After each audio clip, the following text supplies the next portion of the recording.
AAA Summit. We're ready to jump into another exciting session. Make sure you make the most of this time by getting your questions ready for our speakers, because after the session, you'll have the opportunity to call in and talk to them at the number below. Let's get started. It's another great Automotive Analytics and Attribution Summit panel discussion, and today I'm so excited to tackle this topic on automotive retail logistics. We have a great panel of experts who are going to share their insights, especially as dealers move to embrace remote retailing due to COVID restrictions and just the changes in automotive retail. So let me introduce our panel. We have a good friend, lifelong New Jersey successful dealer, Matt Haken. He's the dealer principal at Prestige Volvo. Gino Walsh, he is the executive manager of retail operations at the Cavalli Group, which operates stores in California and in Florida. We have Anthony Montero. He's the president of the automotive division of Draver. Joe Chura, CEO of Dealer Inspire, and Noah Lee. He's the head of product consulting at Cox Automotive. So let's get into the discussions, and I've asked all our panelists to consider some warm-up questions, and then we're going to go live and take your phone calls. We're going to hear from you about the challenges you're having in, well, making remote retailing work. Most importantly, I want to challenge you that there's some math, some new calculations, some new metrics that you may want to consider knowing, like the cost per mile to move vehicles within your organization and outside your organization, some important topics. So what are we waiting for? Let me set the stage. It's clear that COVID and lockdown restrictions have changed forever the face of automotive retailing, and fintech startups and, well, public companies now are changing the way in which cars are sold. And there's seeming to be more and more people every month trying to come in and reinvent automotive retail. And we know that more and more customers are comfortable with buying big ticket items like cars remotely. Yes, the showroom experience is important.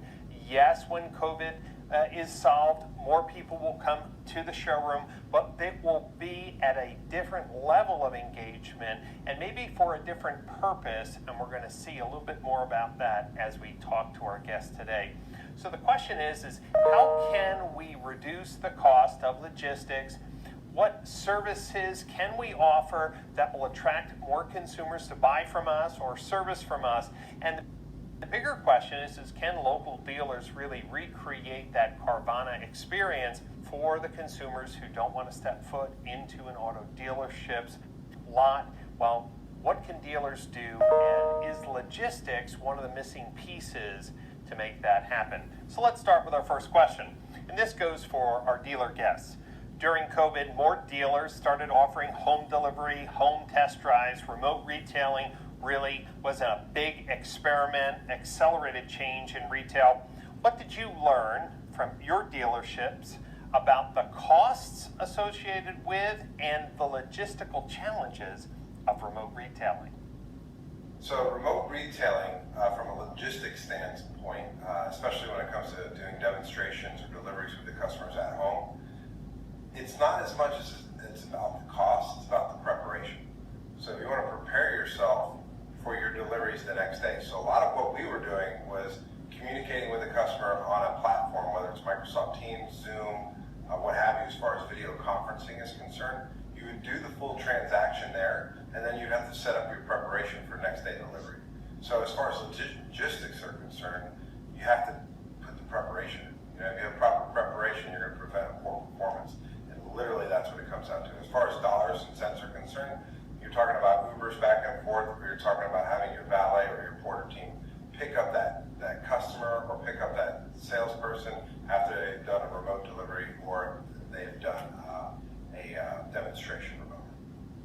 So I've been in automotive retail now full-time for 15 years, and picking up customers' vehicles for service, doing home deliveries, doing home test drives has been something that we've done every year that I've been in the business. It was second nature to us.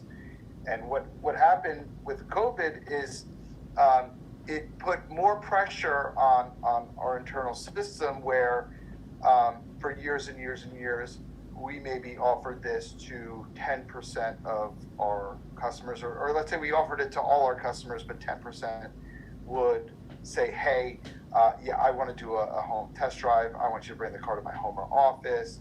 I want you to pick up and drop off my car for service. So maybe that take rate was at 10%, and we were 100% scaled to take care of that 10% very efficiently.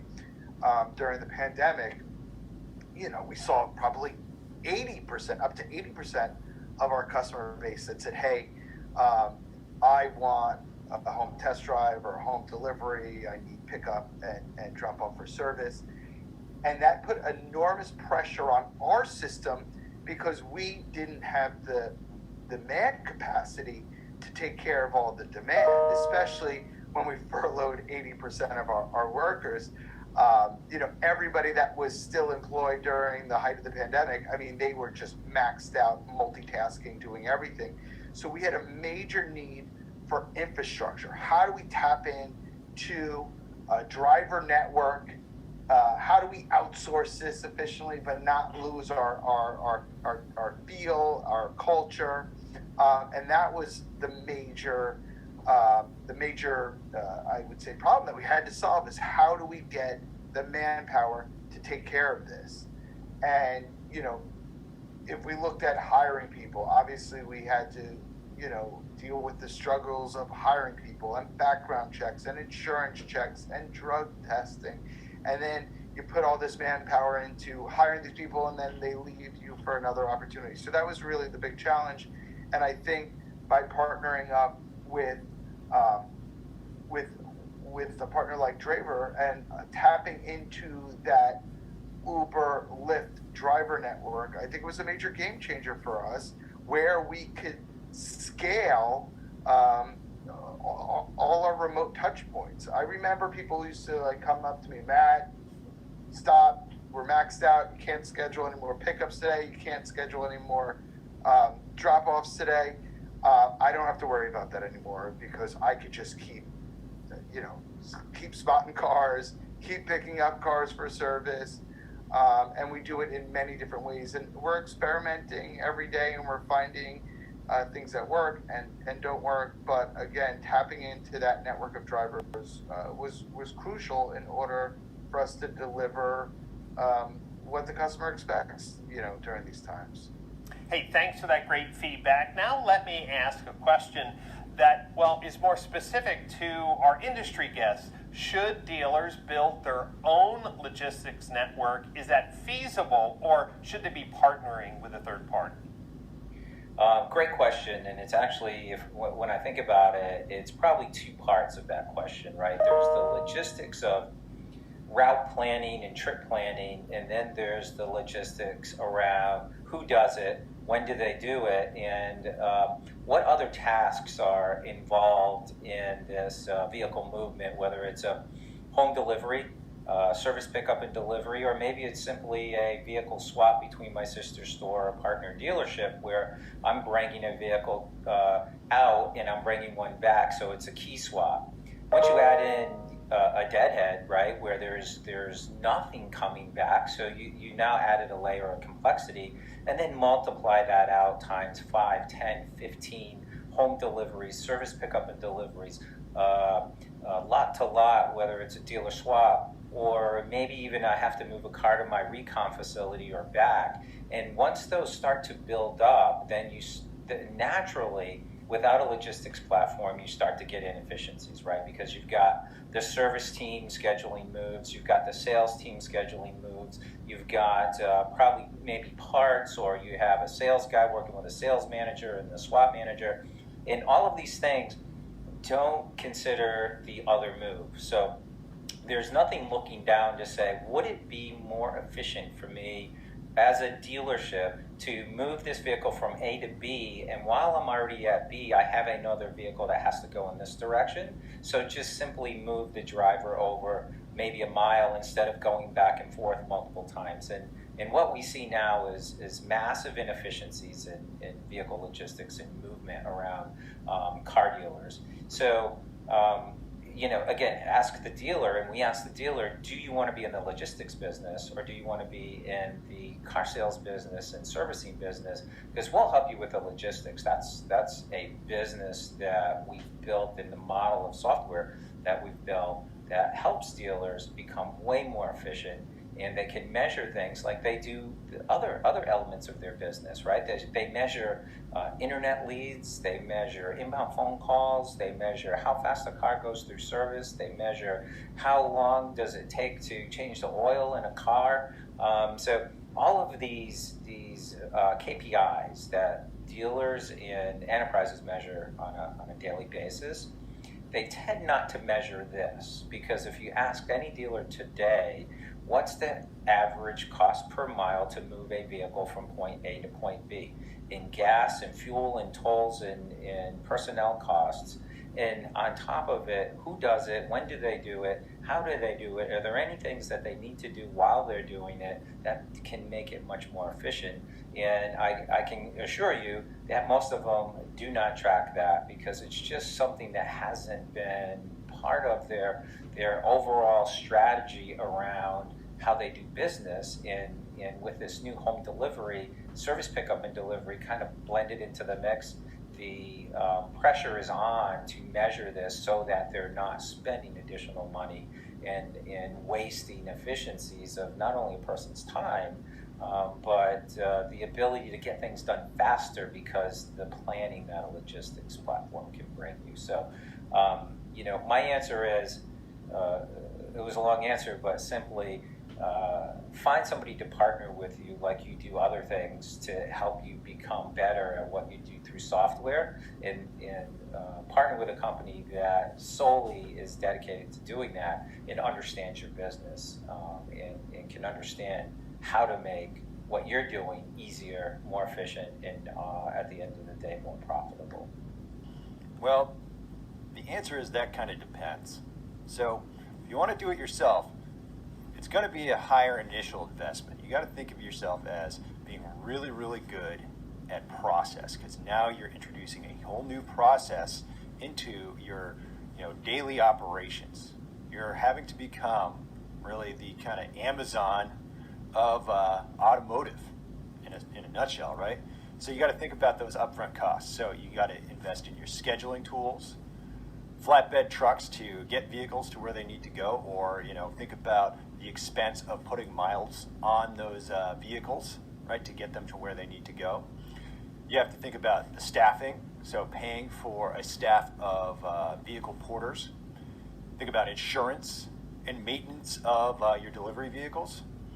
So I would say if you want to own the process from start to finish and you're confident you can dial it in, right? You've proven yourself and your ability to connect your online marketing to your in-store experience. You have a knack for dialing in processes and logistics. Yes, go for it. It's good to own those processes. Now, if you're not confident that you can pull it off, right, and those upfront investments kind of give you the night sweats, that's where you want to think about working with an outsourcing partner, because they're going to have all of that stuff dialed in for you, and they may be able to do a better job than you can. So it is going to be that lower upfront expense, and but it's going to be more of a long-term expense, right? So you got to think about the cost-benefit analysis. But the benefit is it's going to simplify things for you immensely. So it's one less thing that you have to think about, so you can focus on doing what you do best, selling and servicing cars, right? So take that into consideration. Are you willing to do that upfront investment to have it be a part of your overall sales process and really own things from start to finish? Or are you comfortable having an outsourcing partner handle that for you? Yes, it's going to be that continual ongoing expense, but it kind of flexes, because if you're not delivering a lot of cars, it's probably not going to be that expensive to do the outsourcing partner. They might charge you per vehicle. So think about that, figure out what's right for you as a dealership, and then make your decision. Hey, great feedback. Let's go to our next question. What about home inspections? the used car market is hot right now in areas where lockdown continues, or consumers feel more comfortable doing remote transactions. Have you looked into offering a home inspection service so that you can give a firm offer on the trade and accelerate the collection of high quality used vehicles to sell at the dealership? So dealers are almost split on this decision. 57% believe it makes sense for the dealers to offer home inspections of vehicles being offered for sale by consumers, while 43% believe it does not make any sense. Those forward believe that it offers more opportunity and the most economical source of acquisition is buying directly from consumers. Many also believe it's about the customer, and if this builds trust or makes the customer feel more comfortable with the transaction, then you do it, especially during these times with the pandemic going on. Those against it believe that it comes down to having enough qualified staff to be able to execute, and even then, someone knowledgeable enough is more valuable at the lot. And of course, there are concerns about the time commitment. They don't want to waste dealership time chasing opportunities that may turn out to be nothing. I believe dealerships win on experience. Setting up a structured process for at-home vehicle trade evaluations could open up a significant opportunity to acquire more vehicles directly from the customer. Either way, vehicle acquisition will continue to be a hot topic into 2021, and I think you'll see more opportunities for dealers to connect directly with qualified shoppers looking to trade before they buy. Yeah, I mean, they can afford it because what we found is consumers, in some cases, are willing to pay for it. So it could be a revenue stream. But even if the dealer does pay for it, it's not significant. And the cost of misappraising a vehicle is probably offsetting more than it would be for the, say, $15 up to $50+ if I have an agent go do it. So there's two flavors, right? So there's the ability to send a link to the customer and they pick up their phone and download, it's not even download an app, they open a browser that walks them through some steps, right? So take a picture of the front, the corner, the right, and he just kind of walks them around the process of inspecting with photos. And then there's the same exact software application that we send an agent, right? We send one of our driver independent contractor agents out to run that same app, our driver app, that will tell them to start at position 1, 2, 3, 4, 5 and walk around the vehicle, take a video. They go a couple more steps where they'll have to check off a list of is there some odd smell in the vehicle, visual inspection of the treadwear, is there 2 sets of keys, is the owner's manual there, if there's a spare, is it in the trunk. So they go kind of through a checklist, they take some photos, they record any damage, they take a video, and then all that gets packaged up and sent back to the dealership for the dealership to appraise the car. We're not doing the appraisal, we're doing the inspection, which gives the dealership the ability to put a much more accurate value on the vehicle when they're trying to do digital retail. And that's the big X factor, right? When people are trying to negotiate these deals online without coming to the dealership, you miss that component of what is that vehicle actually worth, and these remote inspections give you that data. And the big difference is the consumer doing one, which obviously is a lot cheaper, but they may walk around the scratch, whereas the third-party independent inspector is going to go out there, and their job is to, if there's a scratch, to make sure that they record it. And also, if you can't just rely on the consumer to do it, because there's many consumers that can't. They don't have the right phone. They're not able to. Whether it's the skill set of running an app or being able to get out to that car where it is. Where if you send an independent third party, they can pretty much go anywhere and get to the car as long as it's accessible. So the question is, can they afford it?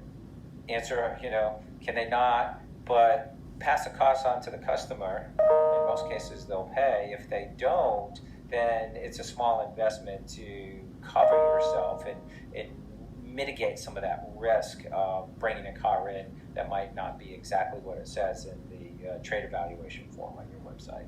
So what are we missing? Remote retailing, obviously the technology is evolving, the comfort level of dealers offering remote retailing is, well, growing each day. Consumers are more comfortable getting anything delivered to their home online, even a car. So what's missing? How can the industry improve? The biggest take back that I got was that we really need to spend more time having the customer do most of the transaction at home or on their own computer screen, and just doing the remote transaction by doing 90% of the work online and then bringing them into the dealership really kind of defeats the purpose of doing a remote or an online transaction. What we want to do is like 99.9% of the transaction online, whether it's credit applications, using your digital retail tools, using CDK Sign from Anywhere, utilizing a trade-in tool, having the customer get engaged throughout the entire process with video conferencing. And then at the end, the only thing we have left to do after you've done the full transaction is deliver the vehicle to the customer. I think that's one of the biggest takebacks is like meet the customer on their own terms, where they're at, as opposed to having them come all the way down into the dealership. And it doesn't matter whether there's a health crisis going on or if there's an opportunity for us to just pick up a customer that normally wouldn't be able to come in because they have off hours of work, they have kids, they have family.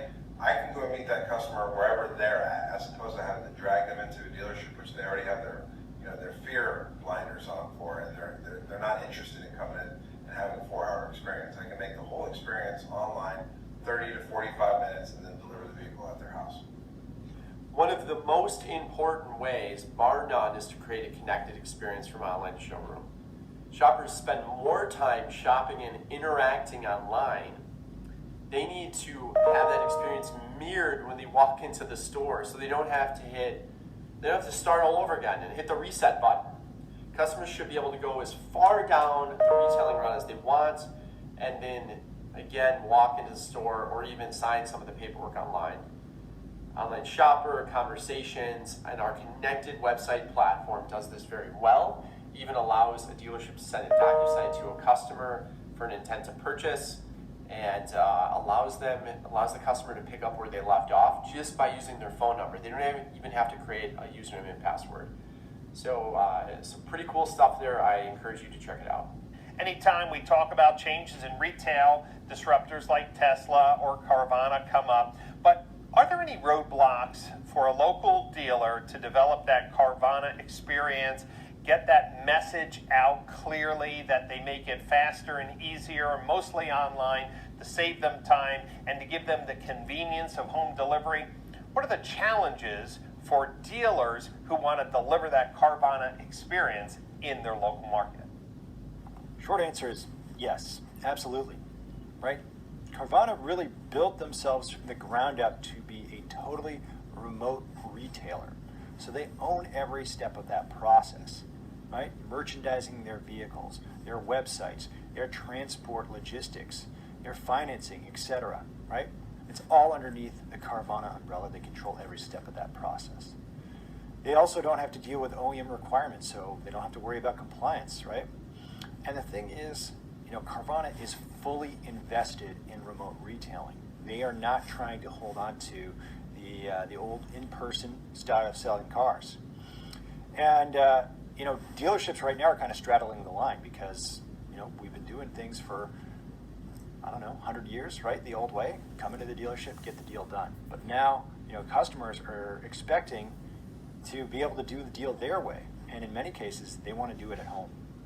So some of the hurdles to embracing the Carvana model or the totally remote retailing model are technical, right? So trying to get your technology to all work together to facilitate that remote sale. So getting the right advertising out there, landing them on the right website page, right, with the right vehicle information, connecting your DR tool to your CRM, connecting your CRM to your contracting solution, and doing a remote signature, right? All the various steps and details in between that, right?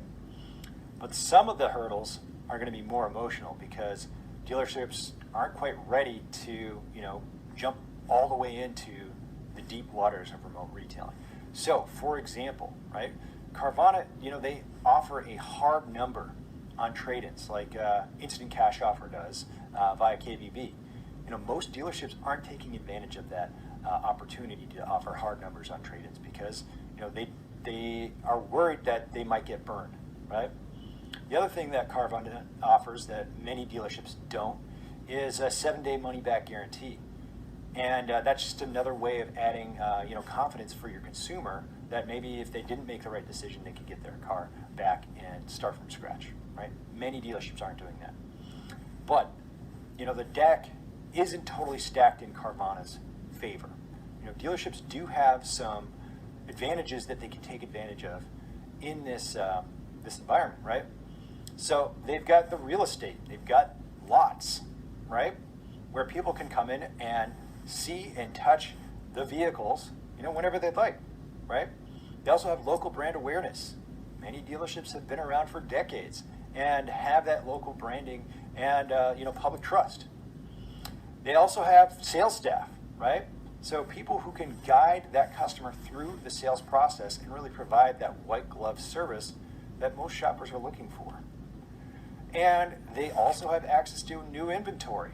So it's a double-edged sword. Yes, they have to deal with OEM requirements, but they get access to the hot new inventory that a lot of people are looking for. So my advice for dealerships is, embrace remote retailing, learn from what Carvana is doing, and turn it into your own method of providing services to your customer and selling cars remotely.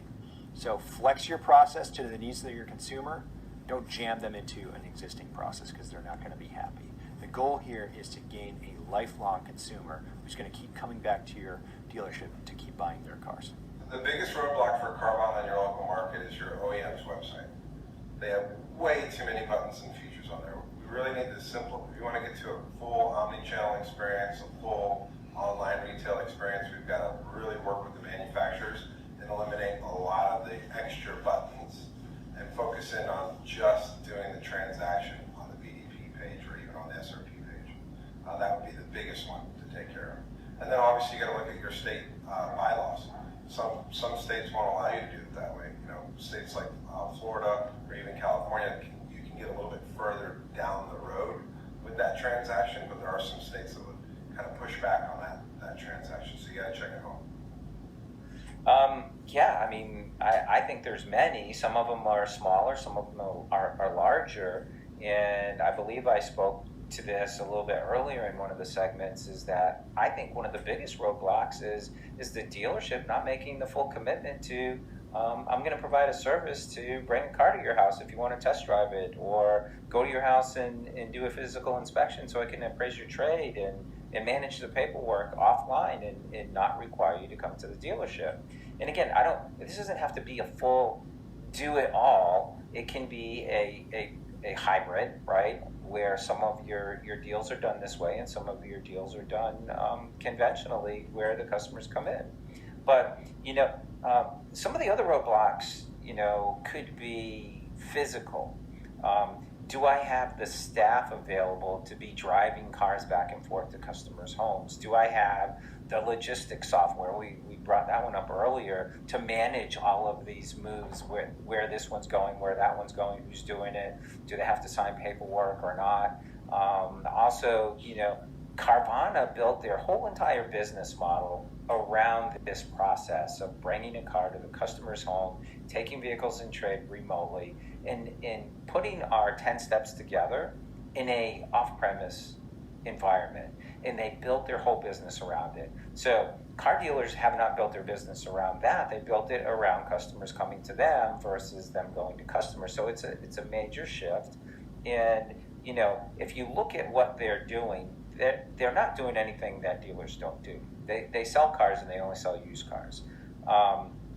They take vehicles in trade. We take vehicles in trade. They provide financing. Car dealers do provide financing. So everything they do is nothing different. The only thing that makes them different is their process. Their process is built around this signature piece of a flatbed truck showing up in your driveway with a logo on the side of it in your brand new car. And that's what they promote. And COVID has launched those guys into the stratosphere. Look at what their stock's doing, because consumers are saying, well, wait a minute, I can stay at home and have a car show up in my driveway. So the roadblock you need to get rid of, in my opinion, is commitment and culture change, right? So to move my mentality of customer has to come in to I'll go there, put some processes in place, execute the processes just like you would any new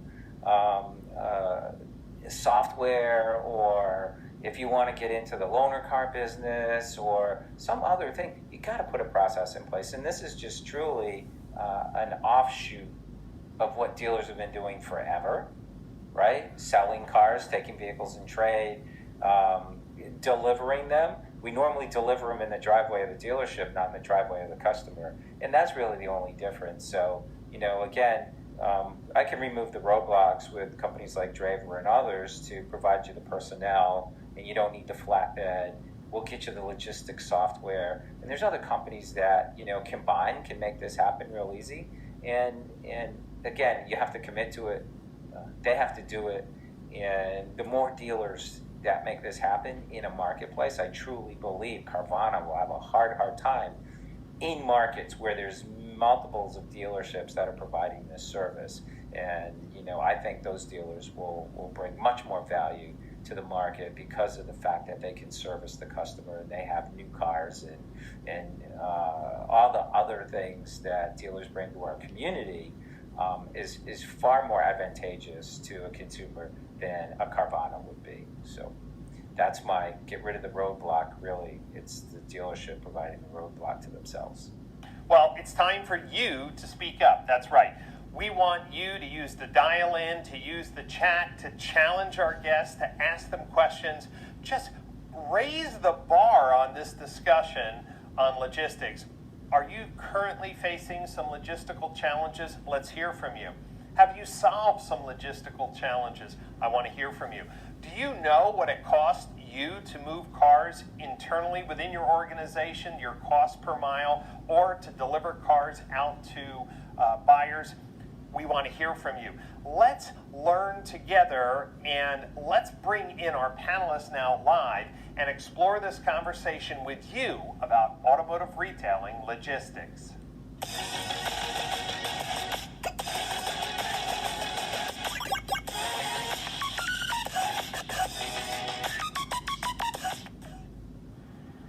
We are live with our panelists. I want to thank you, gentlemen, for joining us this morning. We have an active conversation on a really important topic, and I want to encourage the dealers who are attending here on the live stream to call in, ask your questions, or Carrie's monitoring the chats, ask your questions in the chat. And this is an important topic because as many people have been adding digital retailing or remote retailing tools, often patching together different solutions to allow retail transactions to occur during COVID lockdown or limited retail operations, the logistics piece is becoming more and more important. And recently, I just saw Jose from Google just posted something yesterday on the latest Google Education deck about the percentage of cars that are being done online compared to just a few years ago, and it's just going to get larger. So let's jump on this conversation. Oh, Carrie is already flagging us with a question. Go ahead. This is from Brayton. Brayton. They want to know, in our market, we have not seen a demand for remote retailing or service. Do you think it is best to push our market in this direction? Great. Let me start with Gino. Gino, this person thinks that there isn't a big demand. How would you describe the demand? You have stores in California, stores in Florida. Is it the demand isn't there because maybe they're not promoting it, or should it be coming more naturally? What do you have to say? I mean, it has to be one of your options. So it's a multi-channel approach to availability to the consumer that's out there. We have a store in probably one of the most rural areas in Florida, which is Polk County, Florida.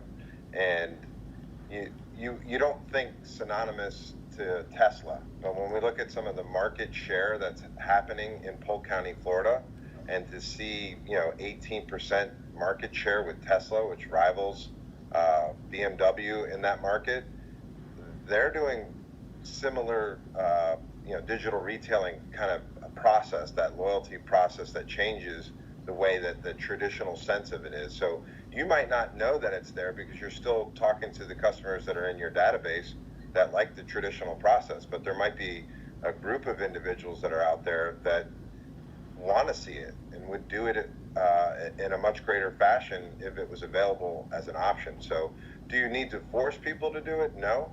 But I guarantee you, if you incentivize your salespeople to do a CDK sign from anywhere transaction or to do a remote retailing transaction, you'd see an uptick in that process taking place. Noah, what's your response to that question? Obviously, it's not field of dreams, just build it and they will come, or he will come. I mean, obviously there has to be some awareness generation. Do you think every market has an embedded desire to do remote retailing at some level? Yeah, absolutely. I mean, each generation is getting more and more digitally, fluent in online e-commerce. I mean, everybody's familiar with going on Amazon, ordering up whatever. And, through our Cox Auto, sales survey every year, we see more and more people wanting to do at least some of the process at home.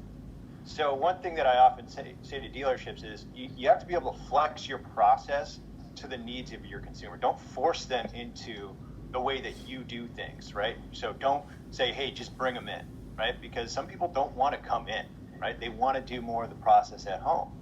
Some people want to do a hybrid, maybe, apply for credit online, test drives, pencil their deal, and then come in and work the deal. So you have to have that flexibility and utilize the tools that are available to you to, bring that deal to your consumer. Great. Oh, looks like we have another question. Go ahead, Karen. Sure, this is from Juliet. Juliet, come on, let's hear it. With a bunch of players in the space offering delivery, logistics, and claiming to be the best, with most cars shipped, how do you differentiate and know who you are working with? And know you are working with a quality partner who offers quality service, especially since many don't own the trucks or employ the drivers themselves? Oh, great. Anthony, well, first, let me just say I'm vouching for Anthony, and that's really all you need. Brian gave Anthony the blessing. Okay, that's all you need to know. Okay, but in case that's not enough, I think that's a very valid point, Anthony. How does a dealer trust their vehicles to you as a logistics and AI company that has a fleet of, 3,000 plus vehicles, and making sure that the operational excellence, the quality of those drivers can hold up to the professionalism that the dealer wants their customer to have? So the way we approached it is similar to what Uber does, right? When you get an Uber driver, you see their rating. They're independent contractors, but they're scored and they're rated on their performance. Are they efficient? Do they show up on time? Do they not get in accidents?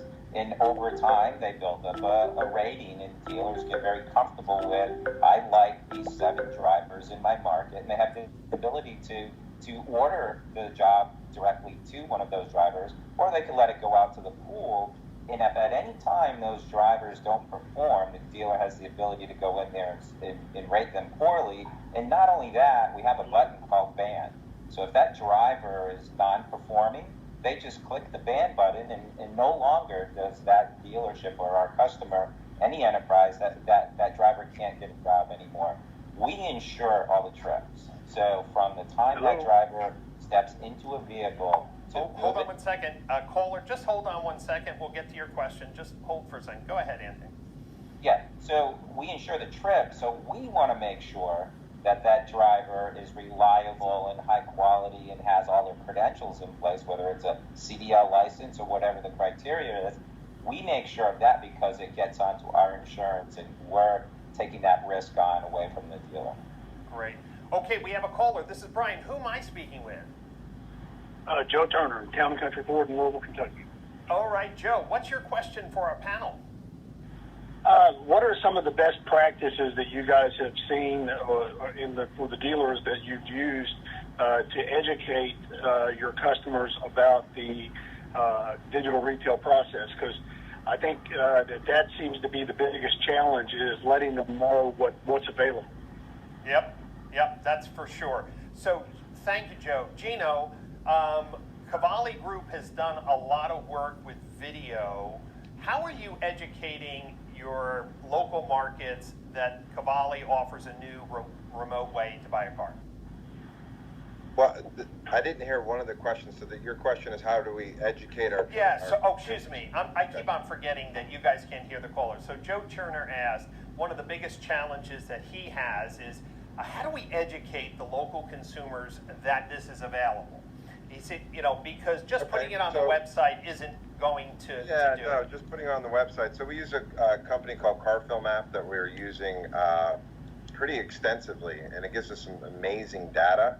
Our first response for every single consumer is a consistent video first message, and it does offer the opportunity to do the full transaction online and remotely. To back up a little bit, my grandmother lives Roro. My grandmother Roro lives in Connecticut and actually has a home also in Pompano Beach, Florida. And we just did a full remote transaction with the trade-in and also bringing the vehicle to her at my uncle's house in Punta Gorda. So not only do we do it for regular customers, but my grandmother, who's in her almost 80 years old, just purchased a car remote retailing, and we did it all through video conferencing, and we did it through actually sending out the CarFilm app video to the customer so she could see it. She could see what the vehicle looked like. We actually used one of the new trade-in tools that are coming out, which is called Pave. So we got a trade-in from her where she did a full inspection of the vehicle. But you have to go out, that's got to be your opening pitch to the consumer, especially in a post-COVID world, which is you don't have to go through the 4 hours or the drive all the way down to the dealership traditional sales process. Even if you can get the Roro treatment even if you're not Roro. So I love that. I mean, let's put in that hashtag Roro experience. Joe Chura, let's follow up what Gino said. Gino said every lead that comes in, he follows up with a video message, not only about the car that they're interested in, but the way they offer retail transactions to occur. Joe, is it best practice, for example, with Online Shopper, that if somebody's inquiring from an Auto Trader or Cars.com or KBB or a vehicle on the website, that first response should be a link to Online Shopper with some explanation that, hey, there's more than one way today to buy a car?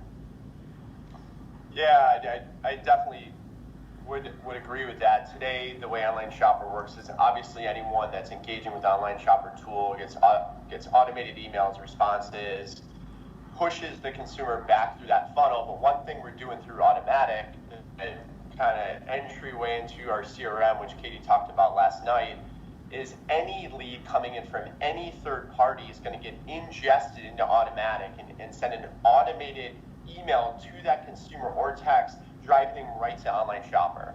So I think that it's a numbers game, and the more you can get in front of consumers to let them know how you are different and that they can in fact do more online, the better off you will be. And I will tell you, just in our family, this past week, our two new cars were from two dealers that were not local. The cars showed up. The only thing, Anthony, that drives me a little crazy about the delivery, and I'm so mad that I didn't call you up to test it, but when the dealers gave the car to their transport companies, I was like, when is it going to arrive? It's like, well, we really can't tell you that. I mean, what do you mean you can't tell me? Well, it could be 3 days, could be 4 days, but they're going to call you. It's like, yeah, but I need to plan. Why is that the case? I mean, an average consumer is being told, because I'm an average consumer, both of the cars had a 3 to 4 day window, and nothing was easy on, it's going to be coming tonight. Oh shit, this didn't hit the terminal right. It's going to be tomorrow morning. Well, it's not tomorrow morning, it's going to be tomorrow afternoon. Okay, why is that the case, Anthony? And does Draver help make it a little bit more specific. Absolutely. So the typical movement of vehicles has always been on carriers, and carriers now are just a bunch of trucks where an independent person owns a truck and they get loaded on these dispatch boards, and those dispatch boards get loaded up. They go in bid and say, I can move this car, but they have windows, right? So if I'm going 3 states across, I'm not going to go pick up a half of a truckload and keep moving. I'm going to wait till my truck's full. So that's where you get in the issue of it's going to take 3 days or 2 days. What we've done is we guarantee every delivery within 72 hours, because we're actually putting a person in that vehicle and driving it. So it's I'm taking it from here to there, and that time window we can manage with these drivers. Now, the argument is, well, you're putting miles on my car. So it's not for every single delivery, but if I want it within 72 hours, we can guarantee that. Typically what we'll do is look for something coming back in the other direction, so that that driver is not just getting dead-ended where they went. What our system does is it looks for the origination and termination of all moves and tries to connect those dots so that we can continually move those drivers back and forth without chase cars or dead-ending. Now, Anthony, one other thing that we mentioned is this idea of getting a right trade appraisal. I'm going to go back to something that Gino said.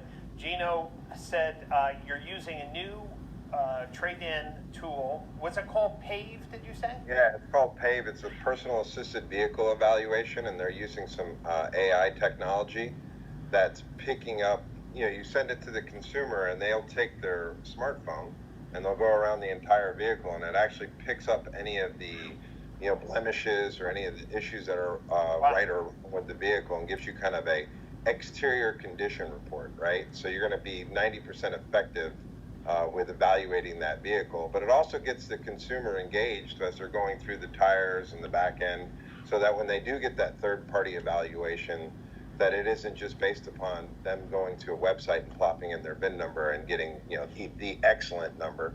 They're going to get an actual number. It's so interesting, Gino, because now it's over 10 years ago, a group from Canada had developed an app, and which was basically a mobile inspection app. The name... Autolube. Was what's that that? Jay Hopkins? Yeah, Jay. Yeah, and I forget what it was called. And they were ahead of their time, right? But one of the nice things, Anthony, is your network can go out to a home, inspect the car, and follow a procedural inspection report. So there's a lot of other areas that it's just not cars that are being sold. So if somebody wanted your driver to go out and inspect the car, how much would that cost a dealer, just practically, so we can understand? Gino's saying, hey, I have an app, I feel pretty good about it, I don't need to send a real person. What if a dealer said, no way, I really want to send out somebody who can follow my procedure? What would that typically cost to do a remote inspection? So depending on the distance that someone might have to get to go there would vary on the cost, but on average $50 to $60 or so approximately for an agent to go do that. Now, in Gino's case, and we know PAVE, and we actually are in the process of potentially doing an integration with them because of their AI is really cool, and it will hold our agents accountable to make sure that all those dents and scratches get collected into our app. So really good product. The challenge is to Gino is his grandmother. Is she, able to go out and take those photos and follow those steps on her smartphone? So you have this audience of potential customers that can't operate these apps, or maybe the vehicle is at an auction and there's nobody really there, but you want to go have those vehicles inspected, or maybe they're at a used car lot and you just want to inspect 5 or 10 at one time. Then the actual send the link doesn't work. But in probably, I'd say 70% of the cases, you could send it to the consumer, let them do it, but there's also a whole other market out there, people that you're not going to be able to let them do it themselves, so we'll fulfill it with an agent. Great. You'd be surprised, though. Roro has an iPhone 12 Pro Max. Come on, Roro. I don't believe Pro Max. They just came out, Gino. They just came out. Don't see. They You just have made them, that. Come on, Roro has the 12 Pro Max. Come on. No, she doesn't have that, but I do Okay, know. there we go. See, everyone knows that yesterday I called out some smoke and mirrors. There we go. But Carrie has another question for us. I got two. Okay, two questions. This is a hot one. One is for Gino. Okay. Can he clarify the tool he uses for trade-ins? Right, that is the tool, the PAVE. Yeah, so it's Okay. paid. And Okay. then Donna Ransdell, Donna Renzel from Patty Peck Honda. Come on. she wants to know, what is the delivery experience for the customer, specifically with a new car on personal settings, understanding technology? Great. So Anthony, a dealer hires Draver to deliver a car. What type of experience would that customer have? Is the Draver driver, or is there a upgrade that you could actually not have, Joe Grease Monkey come and delivering the car? Could it be somebody who knows something a little bit about that vehicle? How does that work? So a couple of different things. On our platform, you can use your own drivers, right? So you can deploy any of your own agents to follow the directions of a delivery. But on a outsourced or a contract driver, we have the concept of white glove delivery, CDL driver. So we can segment these drivers into classes that meet certain qualifications and certifications. So if you put a job out for white glove delivery, that means that they've gone through a certain set of criteria where they're not going to be in a t-shirt and flip-flops, that they have to be in collared shirts and in business casual, and they know that this job, when they accept it, is going to be going to a consumer's home, doing the delivery of a vehicle, and the dealers get to know these drivers. Even though they're independent contractors, the relationship starts to get built as if they're their own employees, because they do work over and over again, and they'll take the time to say, hey, when you do this, I need you to do X, Y, and Z, which they will follow. But I saw Gino's pre-roll where he talked about doing FaceTime or Zoom meetings with the customers, and that's what many of our clients are doing. They're doing a FaceTime delivery even though that agent's dropping the car off on behalf of the dealer. The real engagement's happening with the dealer and that sales associate or manager at the dealership. And some of the manufacturers are actually paying you to do those FaceTime, what we call new vehicle orientation. So you don't actually have to physically be there with the consumer, but you can do the FaceTime, or, a little bit separate than what we're doing with video conferencing with Microsoft Teams as far as finalizing the transaction. But we are getting paid by some of the manufacturers for digital MVOs. I'm going to ask this to Noah and to Joe. Let me start with Noah.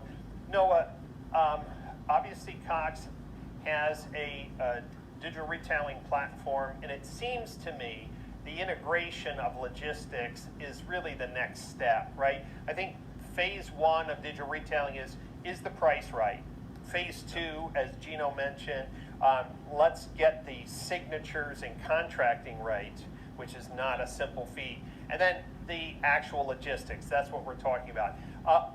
Does the Cox digital retailing platform today have any direct integrations with logistics partners that would make it easier for a dealer to get cars out to their buyers? Not at this very moment, but if you're aware, Cox owns Clutch, which is a logistics platform that started off as kind of a ride-sharing app. But as COVID-19 kind of came in, we realized, hey, our service delivery, functionality works really well for vehicle delivery and pickup. So that's really the vision next, is to integrate, the functionality from Clutch into that entire process, so that you're basically transitioning that customer from the online experience into the sales process, into the delivery experience. So that's our vision, is to get it as smooth as possible, because it's a process. It's you got to make sure that those transitions are as smooth as possible. Joe, same question for you. Obviously, Draver is one of our sponsors for the event, but there's other companies out there who are helping dealers with logistics. Is there any roadmap for online shopper to have a deeper integration with resources like those that Draver provides? You know, I think that's a great question. Going back to a point you made just a minute ago, though, the intent to purchase document, we have that embedded into automatic and online shoppers. So it does get a customer from search to when they actually sign. There is the obviously the paperwork when the vehicle's delivered, which isn't completely figured out yet, but very possible through DocuSign and the APIs we have set up. The last mile, that gap between when the customer says, I want to have that car delivered, we're looking into partnerships now. We do have on cars.com a home delivery button that allows the dealership to customize that last mile delivery as well. So if Draver or a few other partnerships we are checking out, that's something we would definitely want to do. We haven't seen, to be honest with you, quite demand from our dealerships on that quite yet, but I'm sure that's forthcoming. Well, and it's, if I could jump in. Go ahead, Anthony. Sure. So we've been talking with the new vet cars and Joe, and at Cox we've been talking with the Clutch guys, and we're actually have a meeting coming up soon. So these partnerships will come together, whether it's us or not. We see a lot of the digital retailing companies starting to say, hey, how do I fill that last mile? We've got this massive infrastructure to do it. It's great partnership because they don't have to go build that. We don't want to be in the front end business. We want to be in the infrastructure logistics business, which we are, and we're all starting to really come together and offer the full A to Z solution that truly is the Carvana piece. Great. Well, gentlemen, I want to thank you for taking your early morning hour with us to talk about this very important topic. And I want to encourage dealers who are thinking about testing remote and outsourced logistics, take a moment after this session and go into the exhibit hall and talk to the team at Draver. They will be there ready to answer your questions, provide a demo, go over pricing like Anthony has. There's no surprises here. It is basically workforce management on demand. You can use the Draver platform to manage your own drivers more efficiently, and you would have the opportunity to flex and scale very quickly with a mixture of your own drivers and third-party drivers, or just think about it as adding new on-demand resources for your business. And I look forward to seeing the developments both from Cox and Dealer Inspire on how they can more seamlessly integrate these delivery partners, because just like in the early days of e-commerce, Amazon's greatest strength, and now Shopify, is to simplify the delivery and logistics for a retailer. They make the product, Shopify and Amazon gets the product to the right place. Makes complete sense for dealers who want to scale and grow their market share, that they have to do it in some partnership with people who, well, their only business is to reduce the cost to move products across the country. So, gentlemen, thank you for your time. And for all of you who are listening, this is day 3 of an exciting conference. We got another session coming up in just a few moments, but until then, I have a few announcements.